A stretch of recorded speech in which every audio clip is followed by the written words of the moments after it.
Bonjour à tous, bienvenue sur Madagascode pour une nouvelle vidéo. Aujourd'hui, je reçois Jedid, Jedidia. Jedida, Jedida, qui va nous parler un peu de son parcours à l'ENI, de pourquoi il a rejoint le monde de la tech, pourquoi il est passionné aujourd'hui de la tech et qu'est-ce qu'il ambitionne de faire, quels sont ses rêves, quels sont ses projets qu'il a déjà accomplis ou qu'il compte accomplir pour lui-même, pour la tech, pour Madagascar, espérons-le. J'aimerais aujourd'hui que tu te présentes tout simplement, que tu nous parles un peu de ton parcours, pas forcément tout de suite à l'ENI, mais Mhm. plutôt que tu commences, voilà, dans quel genre d'école tu as été, est-ce que c'est des écoles françaises, qu'est-ce qui t'a poussé à te plonger dans la tech, est-ce qu'il y a eu un événement particulier ou Ok, juste, ok, d'accord. ouais. Donc, bonjour Tony. Moi, c'est Jade et je suis né et j'ai grandi ici à Fanaratsu. Donc, Fanaratsu, c'est une ville qui m'a vraiment appris la valeur de la solidarité, surtout la créativité. Actuellement, je suis dans la création de contenu et aussi étudiant en IA, intelligence artificielle. À Fanaratsu, en gros, j'aime vraiment être le rassembleur des jeunes, c'est-à-dire donner cette envie aux jeunes là de créer, d'oser et de surtout agir. Et donc, en gros, aujourd'hui, je suis entre ces deux-là, la création de contenu avec Aramson Connect que j'ai fondé. C'est une plateforme où on crée des contenus inspirants et originaux, mais aussi je me forme pour devenir expert et c'est ça en gros. Ok, d'accord. Avant de passer à la deuxième question, j'aimerais revenir sur ce point-là, où tu présentes deux facettes de toi, celle de créateur de contenu Ah, et ah. celle d'expert en IA. Quelle facette de Jade tu préfères, le créateur de contenu ou l'expert en IA? Parce qu'on sait parfois qu'on continue les études, peut-être pour les parents, Ah, peut-être ah. parce qu'ils font un Ouais, ouais, diplôme, peut-être pour ouais. travailler, etc. Mais des fois, on a notre passion à côté aussi. Est-ce que les deux côtés te passionnent déjà? Est-ce que tu es autant passionné de l'IA ou à peu près pareil que de la création de contenu? Ou est-ce que c'est pas vraiment la création de contenu qui te passionne, mais plutôt Ramson Connect? Ça aussi, c'est différent. Ok, on va parler de ça plus détaillé après, mais je vais Oui, seulement dire que la création de compte m'a vraiment sauvé la vie. super. Et côté, qu'est-ce qui me branche le plus, IA ou création de contenu? Je dirais plutôt la création de contenu Bien parce sûr. que l'idée de quand tu crées quelque chose, tu as une idée et ça se concrétise vraiment en contenu, ça c'est vraiment passionne. Et après, ça inspire, ça motive, les gens, ils se reconnaissent dans la vidéo et tout. Mais après aussi, l'IA, c'est l'avenir, tu sais. C'est sûr. Et voilà, c'est pour ça que je fais les deux en même temps. Je veux devenir expert en IA, mais actuellement, créateur de contenu. Ok, super. Donc, comme tu le dis, on reviendra sur cette partie de créateur de contenu.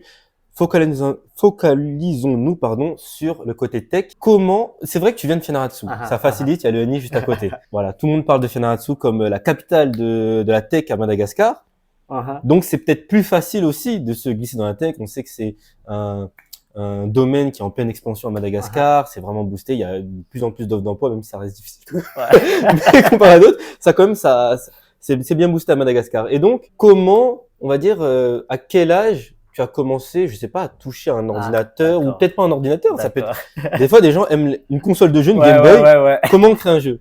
Ok. Ça vient comme ça, des fois. Et voilà. Ok, donc ça a commencé depuis l'âge de, je dirais, 12-13 ans. 12, 13 ans. Lorsqu'on était en primaire, on commençait tous par la console PS1, Mmh, après PS2. Après, on a commencé aussi dans le monde de gaming. mmh. Voilà, on a tous commencé dans le monde de gaming. On jouait Colin McRae sur Windows XP. Colin McRae, après, tu vois, lorsqu'il y a un bug, on va directement sur YouTube. Et Ah, en fait, c'est notre génération, cette génération tutoriel-là. oui, Lorsque dans ta vie, il y a quelque chose qui marche pas bien, directement tuto YouTube, même mmh, si c'est pas tech ou oui. Pour voir voilà, comment pour voir corriger ça. comment. Et ça, en Mmh. fait, ça a vraiment, comment dire, ça a piqué ma curiosité et ça m'a mené vraiment dans le monde de la tech. Après avoir vu tout ce qui est gaming, après la tech qui est smartphone et tout, ça m'a passionné. Et après mon bac, pour moi d'abord, le fait de rester à Fenaratsu, c'était pour le sentiment d'appartenance de la ville, mais aussi surtout, je ne savais pas si c'était une signe de l'univers, il faut que tu restes à Fenaratsu pour en profiter un peu avec ta mère, parce que je vais te le raconter après. Et je suis resté à Fenarazu justement pour rester aux côtés de ma mère. Très bien. Et voilà, en gros, Super, comment je me suis introduit dans le monde de la tech. super. Donc, tu es fiannarois, il y a ce côté-là aussi, même si on peut le voir, on peut faire de la tech autre part à Madagascar, mais il y avait ce côté-là aussi de le gaming qui t'a poussé à être dans un peu dans la résolution de problèmes. Et c'est ça un développeur en fait. Il y a un problème, on le résout par le code. Bah là, il y a un problème dans le jeu vidéo. Comment je fais? Tutoriel, voilà. Il y en avait d'autres. Moi, comme je suis un peu plus âgé, c'était avec GTA et donc on trichait. Nous, on Ouais, faisait ouais, avec les codes là. on allait voir, on se passait le magazine. L'autre, il connaît. Comment tu connais son grand frère? Il lui passe les codes. Après, Ouais, il passe à mon grand frère. Mon grand frère, il me ouais, passe ça à moi. c'était Et notre génération. moi, Ouais. ça c'est, c'est la truc. Je préfère le côté résoudre le Résolution. problème Ouais, ouais. plutôt que tricher. Mais oui, voilà, c'était notre génération et voilà, ça commençait comme ça, Internet. Bah super. Et donc, bah maintenant, j'aimerais rebondir sur. Tu as passé ton bac, tu as voulu rester à Fenerbahçe, et donc tu arrives à l'UNI. Est-ce que tu avais déjà codé? Non, pas encore parce que C'était juste la tech qui t'intéressait. ouais, c'était la tech en gros comment dire, qui m'a inspiré. Mais en fait, pour moi, ma vie avant le bac, ça a été déjà pré-tracé en fait. Que après mon bac, je vais essayer de décrocher une bourse si possible, ou après le NI, je vais aller à l'étranger dans un pays anglophone pour aller trouver une boîte qui paye bien et tout comme ça. Mais en 2020, en fait, ma mère nous a quittés et c'était vraiment, ça m'a vraiment tué intérieurement. Tout ce qui me passionnait devenait, disons, banal pour moi. Et là, en fait, je devrais vraiment puiser en moi. Qu'est-ce que je veux faire vraiment dans ma vie? Et tu vois, le fait d'aller à l'étranger, en fait, était parti, quoi. C'est vraiment, je vais rester à Fena, je vais faire quelque chose Pour ici. Fianna. Et voilà, en fait, c'est pour ça que j'ai créé Ramson Connect et j'ai retrouvé ma passion. C'était déjà en moi, mais disons que j'ai redécouvert cette Ah, c'est passion-là. comme si tu étais déjà fait pour la création de contenu, Ouais, mais tu avais un chemin prétracé, et là, tu t'es redécouvert une passion. Ok. exact. Et par cette passion-là, on va parler après de Ouais, Ramsey ouais. Connect, on va parler après de Ramsey Connect. Donc là, tu arrives à l'ENI quand même, parce que voilà, tu comptes faire un diplôme, tu aimes la tech. À l'ENI, il y a divers parcours. L'IA, parce que c'est le futur, ou l'IA parce que c'est ce qui donne beaucoup de travail en ce moment, c'est ce qui permet aussi de faire la création de contenu plus facilement, c'est ce qui permet tellement de choses, l'IA. Mais voilà, pourquoi l'IA? Donc pour moi, d'abord, l'IA, c'était évident, le choix, parce que déjà, l'IA actuellement, c'est l'ère IA actuellement. Et en fait, à l'ENI, il n'y avait pas encore de l'IA lorsque j'étais en première année. C'était génie logiciel et base de données. Mais c'était seulement Master One qu'il y avait le nouveau parcours IA, et c'était l'année dernière en 2023, en 2023-24, qui avait l'IA. Ok. Et c'était pas encore bien placé, mais c'était l'année dernière qu'ils ont essayé de mettre vraiment en place ce parcours-là. Et pour moi, l'IA, c'est une évidence, c'est normal. C'est, tu vois, il y a 200 ans, c'était la révolution industrielle, et maintenant, c'est la révolution intellectuelle grâce à l'IA. Et je me vois vraiment un avenir dans l'IA. Je suis tout à fait d'accord avec toi. D'ailleurs, on pourra en reparler, mais comme je fais partie du mouvement européen malgache, Uh-huh, le créateur, le fondateur de ce mouvement-là, Luc Taïna Ratsimazaf, uh-huh. lui aussi, il est vraiment partisan de l'IA. Et donc, on aura l'occasion de reparler de ça. Donc là, tu arrives à l'ENI. La création de contenu, c'est ton truc, mais tu fais le parcours IA. Est-ce que tu te dis que à l'ENI, dans ton parcours IA, est-ce que tu vas lier les deux, création de contenu IA, ou c'est vraiment deux choses distinctes Ouais, ça, l'IA et la création de contenu, pour en toi? fait, c'est une chose. C'est une chose. Maintenant, tu peux vraiment créer des contenus grâce à des agents IA, Mhm. et tu peux gagner vraiment en productivité, mais Oui. vraiment un gain de temps de ouf. Mhm. Et pour moi, j'essaie vraiment d'utiliser l'IA et essayer de booster ma créativité, booster la productivité. Et pour moi, c'est une chose, ces deux-là. Ok, super. Maintenant, parlons un peu plus de l'ENI. Jusqu'à maintenant, à chaque fois que j'ai pu interviewer des gens de l'ENI, j'ai l'impression qu'il y a des hackathons tout le temps. Est-ce que c'est le cas ou est-ce que tu as pu faire toi aussi quelques hackathons ou vu que tu es dans l'IA et la Ah, création de contenu, ça t'intéresse moins? Est-ce qu'il y a des hackathons portés sur l'IA?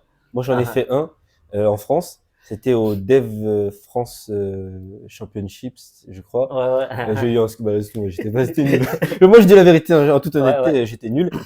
Et bon, j'ai pas le moins bien classé de mon école, mais quand je l'ai fait, c'était catastrophique. Mais en tout cas, il y a eu bon, c'était lié au code quand même, mais pour la première fois, je crois, dans ce championnat-là, dans ce type de championnat, dans ce championnat, dans cet événement concrètement, c'était la première fois où l'IA était autorisée. Parce que normalement, les développeurs, on est là, ah, si tu Ouais. laisses l'IA, ça va. Et là, ils ont dit non, parce qu'au moment, il faut suivre les tendances. Sinon, la France ne veut pas être larguée par rapport aux autres pays. Ils veulent rester compétitifs au niveau de la technologie. Et donc, premier concours pour le Dev France avec l'autorisation de l'IA. Et donc, il y a des algorithmes, il faut les optimiser, et tu as le droit d'utiliser l'IA. Est-ce qu'il y a déjà eu des concours avec l'autorisation de l'IA pour l'instant à l'ENI ou pas encore? Est-ce qu'on vous permet, parce que pour ce qui est du code, ça se voit, ils ont plein de hackathons, ils ont des trucs inter-universités. Donc eux, ils sont bénis, ils ont tout ce qu'il faut. Mais est-ce que pour les gens spécialisés dans l'IA, voilà. En fait, chez nous à l'ENI, on apprend une chose que faut jamais réinventer la roue. S'il y a quelque chose qui existe, ben, utilise-le. Oui. C'est ça. C'est simple. Donc, l'IA avec nous, c'est comme un outil au quotidien, un super assistant. Super. Tu as le droit de tout utiliser, mais il faut pas tuer la créativité. Oui, voilà. C'est sûr. Donc, il n'y a pas vraiment d'interdiction à l'ENI. Ouais. Comme on peut le voir en France, où il y a encore des professeurs qui ont 60 ans, 65 ans, qui disent et celui que je vois utiliser ChatGPT, des fois, il y a des professeurs, j'avais vu ça sur Twitter, un professeur qui avait dit d'université, s'il voyait une copie avec une utilisation de ChatGPT, il remarquait toute la classe prend 0. C'est-à-dire que toi, tu n'as rien fait tout de suite. Tu prends 0 aussi. Il n'y a pas de choses comme ça à l'ENI. Tout le monde. Ok, super. Ça veut dire que l'ENI est vraiment favorable à l'IA, vous pousse et vous donne aussi les moyens de. Ok, super. Et donc là, tu es en MO.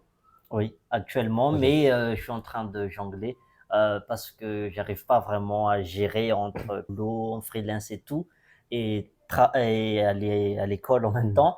Et je pense l'année prochaine, je vais essayer de trouver une alternance à l'ENI. Pour d'un côté, je peux développer mon projet, mais aussi je veux vraiment viser comment dire l'ingénierat et le doctorat qui est IA. Super. Ouais. Super, j'avais des questions, on reviendra sur l'IA, mais là il y a une question très importante qui me vient à l'esprit. Pour ton alternance, est-ce que tu rechercherais quel type d'alternance? Là, avant de me répondre, tu vas me dire, bah, moi tout ce qui me permet de gagner un petit peu. Ouais, tu vas me dire. Mais dans l'idéal, quel type d'alternance? Tu fais un parcours IA, mais toi, ta passion, c'est la création de contenu. Donc, est-ce que si tu faisais une alternance sur la création de contenu, ça gênerait pas l'ENI? Ce serait quoi ton alternance idéale? Pour moi, en gros, l'alternance idéale, c'est que déjà, je vais essayer de trouver une boîte qui va me payer les études. Oui. Après aussi, qui va essayer de comprendre ce que j'entreprends exactement, ce que je fais dans la création et tout. Ce sera, comment dire, je vais chercher l'équilibre en fait. Okay. C'est ça ce que je veux dans l'alternance. Après aussi, l'alternance, c'est nouveau. Ça a commencé en 4 et voilà. Je vais encore essayer de bien me renseigner par rapport à ça. Ok, voilà. Super. Là, donc, là, j'ai plusieurs questions. Ça dévie un peu de l'interview, mais c'est super. Ouais. C'est donc, tu recherches une alternance plutôt dans la création de contenu qui comprend aussi ce que tu fais. Donc, est-ce que si cette alternance-là qui te finance tes études serait l'alternance, on va dire, pas parfaite, mais idéale de création de contenu, elle pourrait te fournir un matériel, par exemple, que tu travailles pour elle avec le matériel, parce que le matériel, c'est pour eux, mais en même temps, te laisse aussi la liberté d'utiliser ce matériel pour ton contenu. Ce serait l'alternance idéale. Ouais. Ok, super. Donc, l'alternance idéale de Jade, comme vous pouvez l'entendre, c'est une alternance portée sur la création de contenu avec du matériel qui serait fourni, loué, on va dire, pour l'alternance, qui puisse utiliser pour travailler, pour fournir un bon travail que vous pourrez voir sur sa chaîne, que je partagerai en bas de la description, sur sa page YouTube et Instagram aussi, je crois bien. Ouais, Instagram et Facebook. Et que tu pourras utiliser ce matériel pour améliorer Donc, tu vas gagner en compétences sur ta chaîne à toi, sur Ramson Connect. Tu gagneras en compétences ensuite sur l'entreprise avec laquelle tu vas travailler et ça pourra, voilà. C'est super. Et maintenant, j'ai une autre question aussi. Quel est le coût à l'année, pour l'année de M2 par exemple, de l'ENI en arrière? Ce serait environ les 800 000 arrières. Environ 800 000 arrières. Ok, je mettrai la traduction, mais c'est presque 200 €. Ouais. Voilà, environ. Ok, super. Bah déjà là, c'est vraiment 2 questions importantes. Et comment pour toi fonctionnerait une alternance? Si par exemple là, un recruteur de l'étranger de la Réunion ou de la France, mais je pense de la Réunion surtout, ça serait une bonne idée, te mettait en contrat d'alternance, est-ce que tu resterais, parce que nous, par exemple, en France, c'est 3 semaines, une semaine. Mhm. Pendant la semaine où je suis en cours, généralement, même si l'entreprise venait à m'appeler, l'étudiant alternant, il dit, bah non, je suis en cours. Mhm. Mhm. Toi, comment tu verrais l'alternance? Est-ce que tu serais disponible tout le mois et des fois, ponctuellement, quand tu dis, là par contre, j'ai cours, mais le soir, je peux rester. Comment tu vois l'alternance Donc, l'alternance, pour le NIA, ce pour que les... je vois, c'est exactement travailler vraiment pour l'entreprise, mais en période d'examen, c'est vrai passer l'examen. Ce D'accord. sera ça en gros, c'est-à-dire, disons, 80% tu es à l'entreprise et 20% tu es à l'ENI, à tout ce qui est projet, examen là-bas. Examen, projet, Ouais, ok. Donc ça veut dire que tu peux faire, par exemple, un mois complet en voilà, étant juste en train de travailler. ouais, Donc, tu peux être alternant avec un emploi du temps, en fait, de salarié. voilà. Ok, super. Et comment tu vois aussi ce fait-là de, bien sûr, tu seras encadré parce que tu es un alternant, mais tu es à distance. Et est-ce que tu arrives à travailler, on va dire, est-ce que tu es habitué au remote, travailler à distance, avoir ton patron qui est pas forcément à l'étranger, mais un patron qui peut être à Tana Mhm. ou même, est-ce que tu as déjà travaillé avec des gens, chacun est chez soi, vous travaillez à distance, vous savez comment, t'es habitué à ce travail-là en remote? Je veux dire, je suis pas encore habitué, mais j'essaie vraiment d'apprendre tout Ok, ce qui est remote ok. parce que je suis encore en plein apprentissage C'est sûr, tu actuellement aurais, et voilà, j'essaie de trouver plusieurs visions, comment faire là. ok, super. Mais est-ce que ça te plairait aussi parce que bon, la majorité des gens diront peut-être que ah ça me plairait, j'aimerais trop être en remote, je suis un peu libre tout ça. Mhm. Mais il y en a d'autres qui n'aiment pas ça. Moi, je sais que j'ai des cousins, etc., qui préfèrent aller au bureau, Ouais. voir tous les collègues. Quand ils sont au bureau, c'est pour travailler. Quand ils rentrent chez eux, ils veulent plus Mhm. travailler. Toi, est-ce que tu es habitué? Est-ce que tu aimes plutôt ce côté remote où tu es chez toi, où tu es dans un bureau, par exemple à Akao, où tu es à Fenara Workspace? Mhm. Et tu travailles à distance, tu travailles voilà en remote, tu as des heures un peu libres. Par exemple, tu travailles un peu le matin, l'après-midi, tu fais ce que tu veux et le soir tu retravailles un peu. Voilà, des horaires libres, Ouais, ça s'appelle le remote asynchrone où tu as un genre objectif en fin de flexible, semaine, ouais, voilà, ouais. flexible, tu as un Mhm. objectif fin de semaine. Si tu travailles 2 jours complets, tu as atteint l'objectif et pendant les 4 jours après les 3 autres jours, tu en fais un peu moins. Mhm. Du moment que tu atteins l'objectif, c'est bon pour toi. Est-ce que tu es habitué à ça? Comment aimes-tu le remote, toi? Comment tu le vois? Ok, pour moi, ce sera plutôt ça, travailler à des heures flexibles parce que déjà, il y a l'étude, il y a Ramson Connect, et après, il y a le travail. Et ça serait bien pour moi d'avoir comment dire, cette remote Mm. asynchrone là Mm. parce que déjà, il y a les équipes à gérer, Ok. il y a les études et le travail. Et je préfère plutôt en full remote. Ok, super. Donc là, pour le Master 2, une alternance full remote en asynchrone, ce serait parfait. Avec, si possible, du matériel, ce serait super bien. Que tu puisses faire un bon travail de qualité pour ton Mhm. entreprise, qui te prend en alternance, surtout, en premier lieu, ça servira à ça.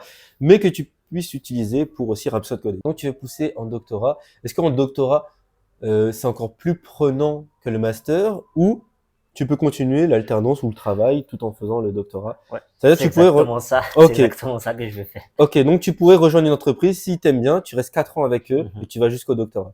Super, bah, c'est magnifique et tu progresses jusqu'à là, super. Ok, donc maintenant, j'aimerais savoir, parce que on commence à comprendre ce que tu peux faire avec Ramson Connect, ce que tu peux apporter au Fianarrois et donc à Madagascar, parce que Mhm. Ouais. Fianarantsoa c'est à Madagascar. Mais qu'est-ce qu'avec la tech, on met Ramson Connect de côté, avec l'IA, on va parler de l'IA. Qu'est-ce que tu penses que l'IA pourrait apporter à Madagascar, aux Malgaches? Et qu'est-ce que tu penses que l'IA pourrait apporter à Madagascar et aux Malgaches, Ok. tout d'abord, Euh, Direct, le travail. le C'est travail. ça. Ok. Parce que actuellement, si je dis bien, hein, c'était dans un World Economic Forum. Je ne me souviens pas trop des chiffres, mais c'est environ il va y avoir 92 millions de travail dissous d'ici 2030 à cause de l'IA. Mais il va y avoir 172 nouveaux travails Mhm. avec l'IA. Donc ça, c'est pas négatif du Mhm. tout. Donc avec l'IA, Amada, s'il y a connexion Internet, évidemment, on peut donner des travails aux jeunes Nos surtout. jeunes surtout. Ça va apporter de l'impact direct à la vie des gens. Ok, super. C'est un très bon point que tu soulignes là. Et avec Internet surtout, ben, je crois avec le partenaire Starlink, j'avais entendu un truc, je crois que c'est un Gensat, il y a une antenne Starlink qui donne Internet à plusieurs personnes dans le Mhm. bâtiment. Donc si on arrivait, mais ça coûte cher Starlink, mais ça aussi, hein, ça peut être. Moi, je connais quelqu'un qui s'appelle Sanders à Fenratsu Mhm. et son patron lui paie Starlink pour Ah, travailler. Donc ça aussi, pour une alternance pour un jeune de Fianarantsu, lui offrir Starlink, c'est lui éviter de toujours recharger Internet, toujours faire attention. ouais. Tu tombes sur un problème. Tout à l'heure, tu parlais de problème. Là, je fais une petite coupure d'interview, un petit problème. Tu parlais on a un problème, on va sur YouTube. Mais c'est compliqué. Moi, je travaille, là, je code. Je suis allé sur YouTube, ma box Orange, c'est fini. 50 Ouais. gigas, c'est parti. Parce que je recherchais, il y a, tuto indien. Après, tuto, un Ouais. américain qui me parlait pour le server-side rendering, là, sur Next.js. J'avais un petit problème d'hydratation. C'est parti. Après, je comprends pas, il y a une page qui s'ouvre. Vous avez 0 crédit Ouais. arrière. Et moi, je sais pas trop comment recharger, donc je dois faire tout le chemin jusqu'à Orange, mettre 100 gigas maintenant au lieu de 50. Pour moi, 50 gigas, ça a duré longtemps. Et ben non, ça part super vite, surtout avec les vidéos YouTube. Ça, c'est un Donc, problème, Ada. voilà. Donc, Starlink permet, au final, l'achat, en fait, de la parabole, c'est super cher. Mais ensuite, la connexion, pour quelqu'un qui bosse beaucoup sur Internet, ça reviendra moins cher que Telma ou Orange sur le long Ouais. terme. Si tu utilises beaucoup Internet, ça reviendra beaucoup moins cher. Donc voilà, ça c'était la petite parenthèse. Maintenant, j'aimerais savoir, toujours avec l'IA, qu'est-ce que toi, avec l'IA, la tech, sans parler de Ramson Connect, tu pourrais apporter à Madagascar? Qu'est-ce que tu penses comme projet? Tu penses qu'est-ce que tu pourrais faire plus Mhm. tard avec toutes tes connaissances que tu auras sur l'IA? Tu nous as parlé Ah, d'emploi. Peut-être que ça peut être lié un peu à ouais, Ramson ouais. Connect, mais je veux pas trop que ça soit dans la création de contenu. Je veux vraiment qu'on parle d'IA. Ok. Donc, si dès qu'on parle de Madagascar, on parle d'agriculture. Ok. Et donc, moi, je veux être dans un avenir proche dans l'agribusiness, mais associé à l'IA. Associé à l'IA, Donc, super. ça, c'est vraiment mon projet qui me tient à cœur parce que, surtout ici à Fenarasu, disons, 70% des Fiannarois sont des Tout à agriculteurs. fait. Et vraiment, il faut vraiment exploiter ce côté agriculture-là, associer ça au business et associer ça à l'IA, Mhm. parce que c'est ça, en fait, qui va sauver la vie des gens. Oui.